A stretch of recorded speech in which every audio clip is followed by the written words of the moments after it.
也是最新消息，澎湖旗头码头一名交通船助手骑脚踏车到港边准备上班的时候，疑似被强风吹倒，连人带车倒地。男子起身之后又不慎跌落港内，被发现的时候已经没有生命迹象，经过抢救还是宣告不治。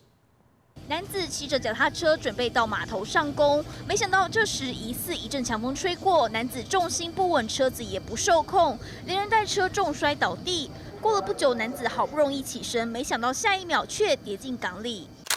消防人员到场后，发现男子漂浮在海面上，立刻把男子拉上岸。然而人这时已经没了呼吸、心跳。骑脚踏车可能强风嘛，骑的时候跌倒，他跌倒之后，他那个额头裂开一个大洞，鼻骨也断掉。可能他弄结果米料，他要去洗手，他就摔到港里。 坠海意外就发生在澎湖旗头码头。这名王姓男子是当地一名交通船助手。20号下午5点多，船长迟等不到王姓男子上船，连忙上岸找人，这才在岸边发现王姓男子漂浮在海面上，立刻报警。就到岸边来做一个处置，那就赶快联络救护车来送往我们澎湖医院来做救治。